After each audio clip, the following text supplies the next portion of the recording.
Today on Locked On Red Wings, the QMJHL has banned fighting. Is the NHL next?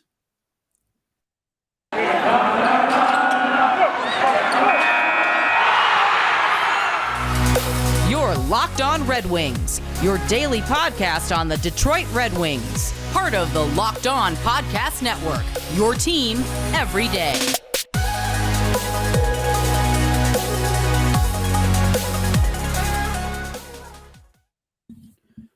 Welcome back to the Locked On Red Wings podcast. We are your hosts, Brian Fisher and Scotty Bentley. I am a podcast producer for the Daily J, a WWJ News Radio podcast. Did an episode on Wednesday about the repeal of the right to work law. I learned a lot. It was really interesting. If you are into that kind of thing, if you care about that kind of thing, non-sports related, give it a listen. Help me stay employed. Appreciate it. Scotty is host of Locked On Tigers, so give him a listen over there if you want to help him keep stay employed. And also, we actually had a really cool episode too. We did my first like real tangible like full breakdown of what the opening day roster is projected to look like. So awesome. It sounds there was an off day on Wednesday, spring training wise, so kind of got a nice free day to just talk about what the roster looks like. I know I gave you crap about it the other day, but I actually am a huge baseball fan, so that does sound like a really fun episode. As Parker Meadows gets reassigned to Toledo, fans are upset. Man, fans are upset. Yeah, I know. We've been covering that a lot. But speaking of being reassigned, the Red Wings had two reassignments as well. It's a professional transition, then. That's why they pay you the big bucks right there. Yes, the big bucks, indeed. The Detroit Red Wings today, or Wednesday as of recording this, reassigned Zarnik and Matt Luff to the Grand Rapids Griffins from their roster. And that would indicate that whatever three players were dealing with some mysterious ailment must be okay. Yeah. I mean, we never learned. So Matt Luff got called up in case he needed to go because there were three players who were game time decisions. We never learned who they were.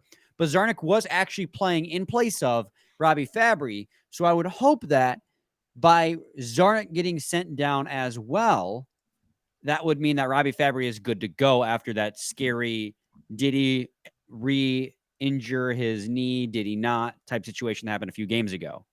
Yeah, for sure. I definitely think it's good news for Fabs. And I don't know. My money is still on them, like maybe or maybe not having like sat Larkin last game. I think that that's where my money's still at. But obviously that didn't happen, and he's fine. And so they are sending them back down. But yeah, we never really learned anything tangible on any of those injury fronts, just all for, emergency purposes. And thankfully, the best thing about having a safety valve is if you don't have to use it. So absolutely. So, I mean, there's not really much to break down in that regard. Just, I mean, as much as I like the aggressive style that Zarnik and Luff bring, and by that I mean like the fact that they pour their hearts out on the ice because they want to play at the NHL level. Having them get sent down is a good thing because it means that the guys who are NHL mainstays are more than likely good to go, which is good news any way you slice it. Now, the next thing, too, is that the NHL announced some key dates and of course, Twitter decided to just refresh back to the original page. So, but I got it back. We're good. Key dates in the NHL offseason as of right now. The playoffs start April 17th. May 8th is the draft lottery. So as a Red Wings fan, that's probably what you should keep an eye on. May 8th is the draft lottery. Mm-hmm. June 3rd, the Stanley Cup finals are set to start, but could move up if playoffs move faster than expected. June 26th, NHL Awards Show in Nashville. June 28th through the 29th is the draft in Nashville. So that's another key date. And July 1st, of course, like always, well, not like always, but like always in non-pandemic years, is the beginning of free agency. And so those are going to be the key dates in the offseason that you guys want to keep in mind. So next month, playoffs. 2 months from now, draft lottery. June, you have the Cup final, and then the NHL Awards Show and draft, and then July free agency. So exciting stuff. Even though the Red Wings season is probably going to end, Scotty, somewhere before then. In mid-April, yeah. Mid-April? There's still lots of exciting stuff if you're a Red Wings fan to look forward to in June and July with the draft lottery, the draft, and free agency. Well, yeah, I mean, we've talked about it a lot. It's something that I've really said a lot. This is a vital offseason. It's probably the most important offseason for the Detroit Red Wings in over half a decade at least. And yeah, I think it's gonna be a fun one. This will be a high stakes type of offseason for this organization, top to bottom. So very, very excited. Side note, Scotty, you were like exceptionally well lit today. Is it? It's because it's actually sunny in Michigan for the first time since like before Halloween. So yeah, no, I got like a window open over there but I still have like my normal lights going as well, and it's just really working. Yeah. Yeah, I just got like a tiny little ring light to make my face pop, but then this corner still gets kind of shadowy. Yeah, but you got the red neon sign that no one can read. I can read it right now. It says on air. You can read it. But I can read it in the reflection. Oh, we can't. You're liar. Anyways, let's get on to the actual conversation that we're going to have today. We got the news and notes out of the way. So today I saw it via Tony Ferrari, but lots of people are the dog, reporting it. The dog. Everyone's got the dog in them recently, but Tony Ferrari is one of them. I had somebody, I forget who it was. I had somebody message me a couple of days ago and was like, not everyone is the dog. I was like, you're wrong. So I don't really know what to tell you. That's not true. So Tony Ferrari is the hockey news dog. yes. And he reported that the QMJHL is looking to ban fighting altogether in their league in June. They have yet to determine what is going to be the punishment for fighting. I would imagine it'd probably be a suspension. I don't think you can really fine junior players who already don't make any money. Right. But I imagine that the punishment for fighting will be some kind of suspension. I guess the length of which is going to be to be determined. But the fighting in the QMJHL is done. It's gone for good. It was already pretty hard hit a couple years ago, but now it's done for good.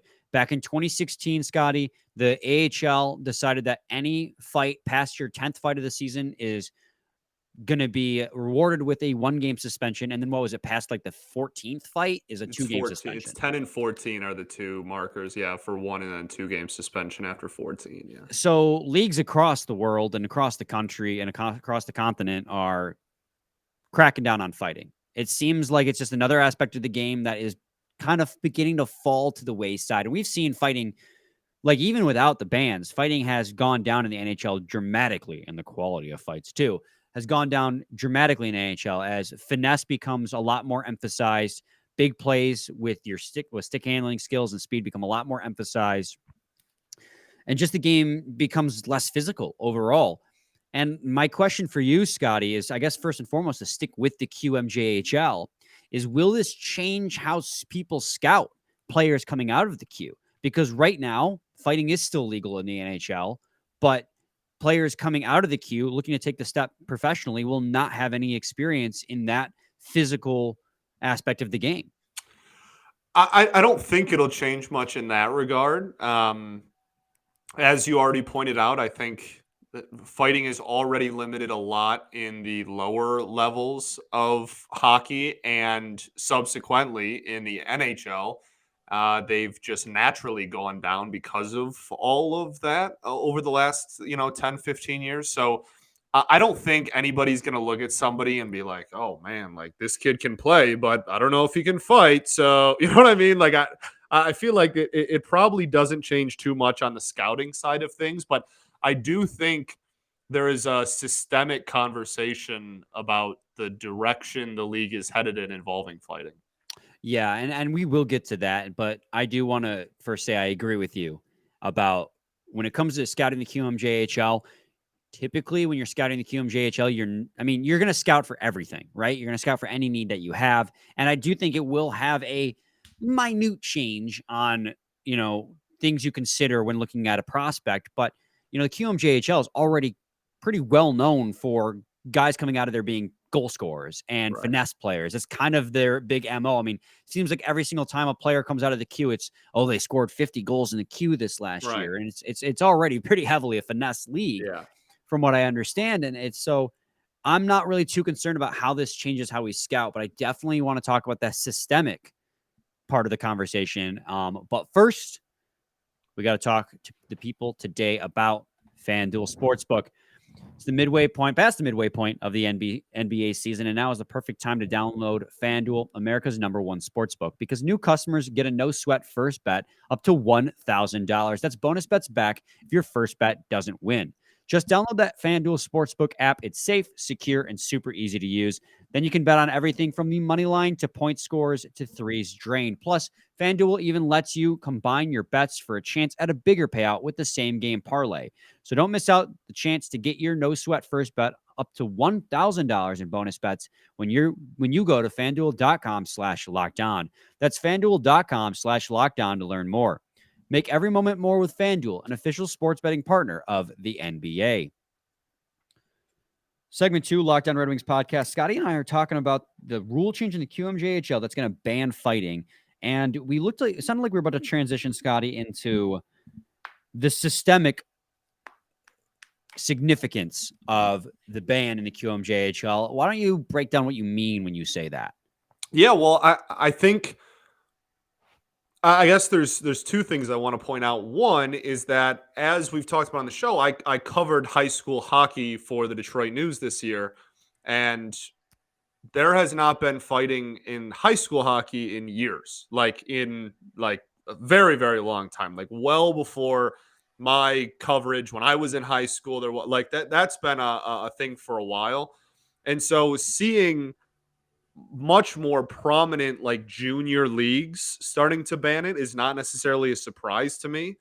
And I think when it comes to, transitioning into the trickle up effect rather than the trickle down effect of systemic changes, I don't mean to relate everything to baseball. It's just that's naturally where my That's how you're head wired. goes a lot of the time, right? So, but there really is a lot of comparisons in this regard to a sport like baseball, where all of the rule changes that happen at the Major League Baseball level this year started 7 or 8 years ago as rule changes in independent baseball, and then got moved up to a little more prominent semi-pro leagues maybe outside of the country, and then got moved into the minor leagues, and then moved up to the upper level of the minor leagues, and now are major league rules.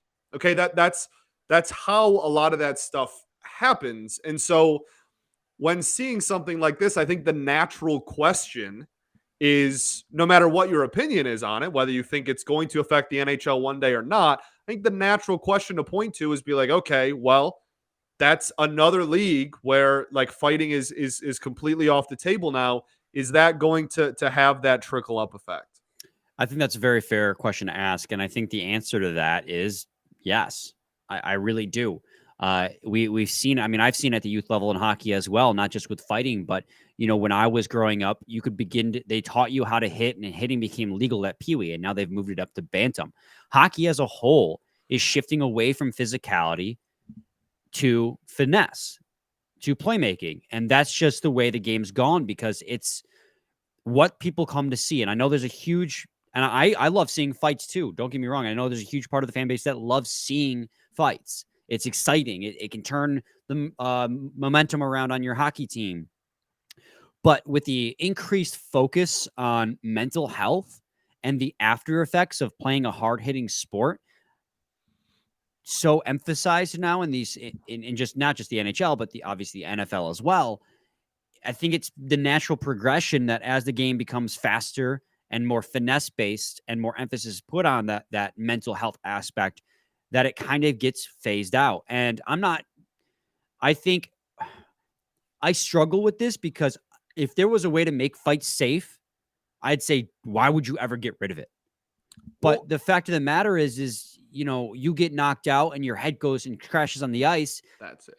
That's happened before. And we've seen careers end, and we've seen long-term effects that have happened to players. Obviously, Johan Franzen wasn't because of fighting, so to speak. It was just bad hit after bad hit. But brain injuries, they stack. And every time another one occurs, it makes it easier for another one after that to occur and for the damage to become exponential.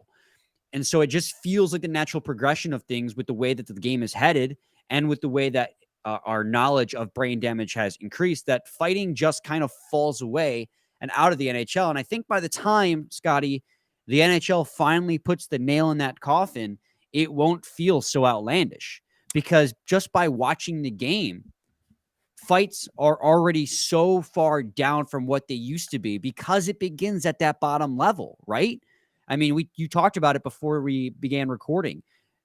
Between the 2016 season and the 2017 season, when the AHL first implemented that fighting rule, they saw a 20% decrease in the amount of fights. And that's going to have that trickle-up effect. That's going to affect the number of fights at the NHL level. That's literally the 1 year difference, too. Yeah. That's the year before the rule and the year after the rule. So by the time they finally, and I do think they will finally put the nail in that coffin somewhere down the line, it's not going to be that shocking to us. And I don't think it's going to be as outrageous as it feels now. I don't want fighting to go away in hockey just because I feel like it's such an important part of the game. I think it's such a cool facet, but I just don't see a way it can survive in a league with such a focus on brain damage these days and player safety.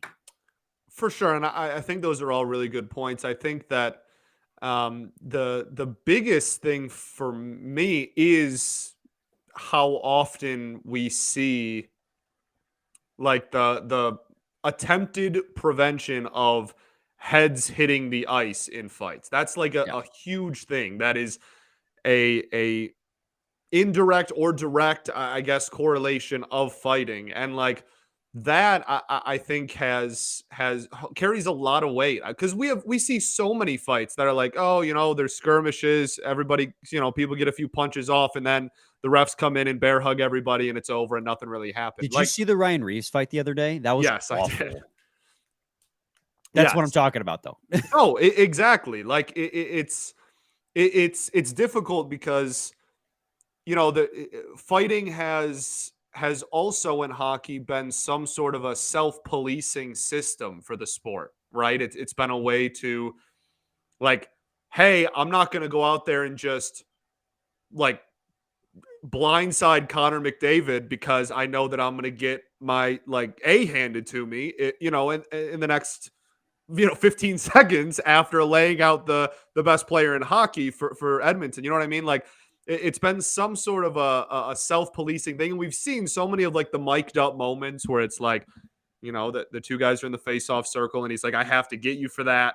And they're like, what do you mean? And he's like, that hit over there, like I have to, like the boys are telling, like I kind of have to. And you know what I mean? So it has its pros in the style of how hockey is as well. And as you said, it's objectively incredibly entertaining. Like everyone from a viewership perspective has always been fascinated with the fact that in hockey, you can just drop gloves and bare knuckle box your opponent. And you can't do that in any other like major American sport. And so there's a lot in the mix here. And I do think that it's fizzling out. And I do agree with you that the brain damage and player safety aspect of it is so vital, and it probably will someday just be completely eradicated. I totally agree with you. And I'm not even saying that that's like a bad thing.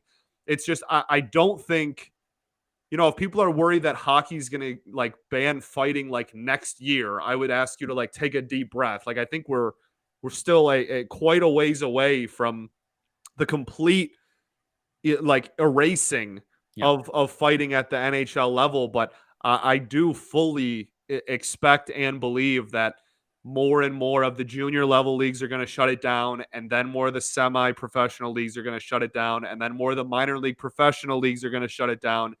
And then the NHL, even if they don't shut it down right away, is going to do like the AHL thing. And it's going to become one of those things where by the time, like you said, it is banned, then you're not even really going to notice a difference in style of play from year to year, because it's already relatively gone. Right. It'll have been so long since you've seen a fight anyway that you won't even really notice too much of a difference. You know what one league is gonna keep fighting until the very last dying breath, though? I mean, probably the NHL. What league do you have in mind? The Fed. Oh, well, okay. Yeah. I mean, that's their bread and butter. Real. They're like, well, we can't keep up with the speed of the NHL. Well, we can outdo them in physicality. Correct. That is crazy. I'm telling you guys, check out some Motor City Rockers games when you get a chance, because I mean, they're still pretty fast. Don't get me wrong, but Yeah. No, they you're are right, though. not afraid of throwing the body around. It is some pretty fun hockey. Yeah. Especially at That's the exactly, like, it's fun, right? Like you just said it. Like, objectively, it's it fun. is. It's just at some point, I think it's really tough. It's a tough conversation to have, and it's a really fine line, I think, between what you want the league to look like and what rules you want to put in place as well. And I think we can talk about it after the break, I guess, but I think my brain just goes to like some sort of a happy medium similar to the AHL thing where they allow it, but it's heavily like Police. pushed back against. And if you fight too many times, then you're going to get clapped. Gotcha. So yeah, we'll continue the conversation after this break. Stay tuned to Locked On Red Wings. Segment 3, Locked On Red Wings podcast. All right, Scotty, sounds like you got a little bit more to say on there regarding this fighting situation. Why don't you go ahead and finish your thought, man? Yeah, I mean that was pretty much it. I think again, like the at the NHL level, I don't expect anything to happen in the near future. I do think we're heading that way. I do think the trickle up effect will happen.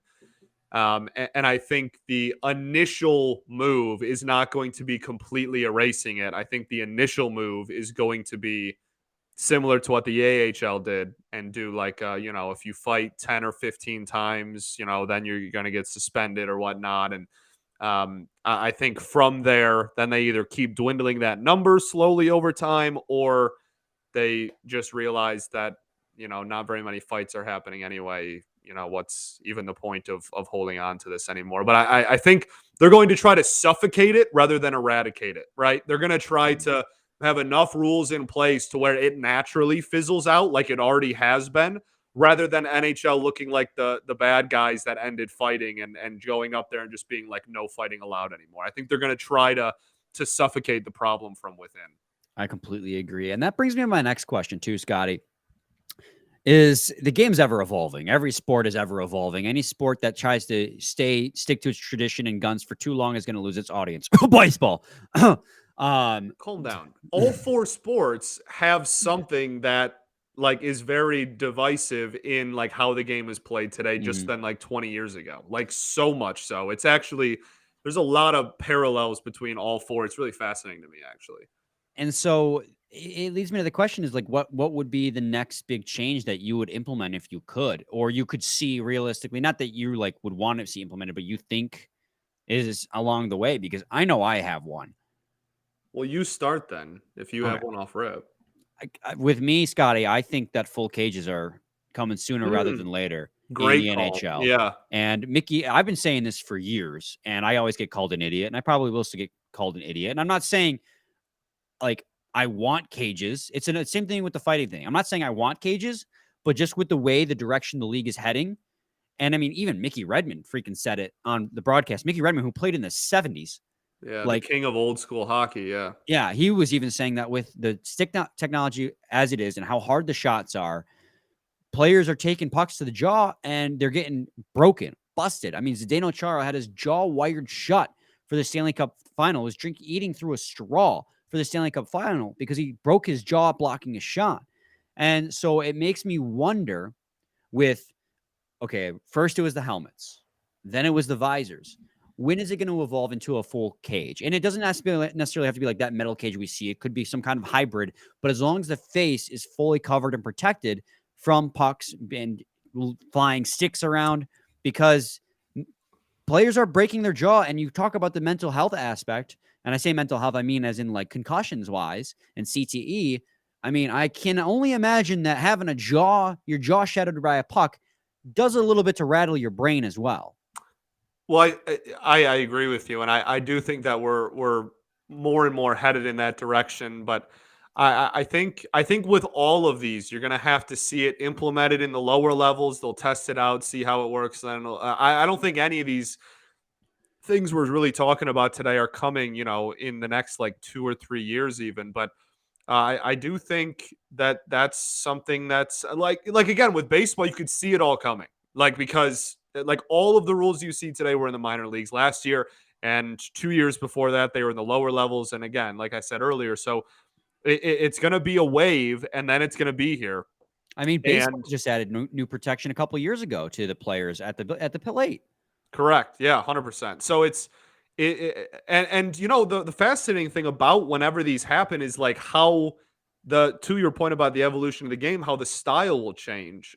Like I wouldn't even be surprised if after whether they did the full cage or whatever, if block shots went up, right? Yeah, yeah. Because yeah, I don't have to do like the head turn. I don't have to like guard, worry about my like just throw it out there. You're good. You got whatever, whether it's a bird cage or not. Like you're gonna be your head is gonna be a lot more protected than it ever has been. So I think there's a lot of fascinating conversations about that. Again, I think with all four sports, there's kind of like I don't want to call it old school versus new school because I don't really think that it's that black and white and like that it's that 100% as far as like groups that want it. But I do think that there's a lot of systemic changes that are going to come across all four sports to kind of not correct but realign each sport with what was originally intended of it, and baseball is obviously one that's already doing so.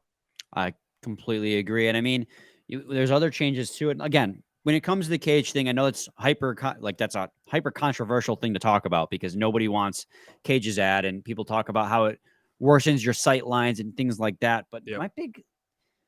they played their entire lives wearing a cage up until they made it to juniors or professional, depending on where they went. Because you have to wear a cage in college too.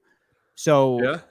you're telling me that so I think the players will adapt. I mean, people have said it's going to make it harder for Players players will to always play. adapt. Well, that's exactly it. People have been saying it's going to make it harder for players to play the game every step of the way, every time they've added a new piece of equipment. And every single time the equipment has improved and the players have adapted. And if in a perfect world, they wouldn't have to wear a cage because I think they look ugly as sin. But Well, yeah. if the NHL is taking it seriously and fighting's on the way out, like it is in the QMJHL, you got to imagine that eventually cages are mandated as well. And I know they're even talking about this new Tyler Sagan rule where players are getting lacerated so much that they're trying to consider some kind of protection that'll stop skates. I know Eric Carlson, where ever since he had I shiver thinking about it, but he had his Achilles severed by a skate blade. He's been Yeah. wearing Kevlar socks to protect. So, you know, change isn't always a bad thing if it helps keep players healthy longer. Can you imagine if, you know, Connor McDavid, for instance, let's say, gets his jaw broken by a shot and gets a concussion and is out for half a season. If he was wearing a cage, and this is all hypothetical, obviously, but if he was wearing a cage, he'd be healthy for longer. And who knows the long-lasting effects that could have on a player of any caliber, not just Connor McDavid. So while change is scary and we don't like it, if it helps keep your players healthy for longer and you get more fun years out of that player and your championship window stays open for longer because they're healthier longer, isn't that a good thing? And yeah, and obviously post, playing career health has been a big talking point lately as well, and it would certainly improve that too. So I know, like you said, a lot of people don't really like change, and certainly there's a lot of people out there that like the like older school, like super physical hockey and whatnot. And I'm, none of this conversation has been saying what's right and wrong to like or believe as far as the sport goes. But I think, if you are very anti this, like I think it's coming. I don't think it's immediate. I don't think it's next year or 2 years or even 3 years from now. But I think but by the end of the decade, by the time we hit the 30s, I think you're probably looking at some of these things being implemented. Yeah, I think that's just the direction that the game's going with this emphasis on skill, speed, and player safety. I just, and I could be completely wrong. I've been completely wrong on many things, but I mean, hey, if Mickey Redmond agrees with me, then I feel like I'm on the right track. Good All call. right, Scotty, you got any other thoughts, man? I don't think so, man. We ball. With you, ball. We'll be back with a new episode tomorrow, previewing the game on Saturday. So stay tuned. Same time, same place. It's your team every day. Every day.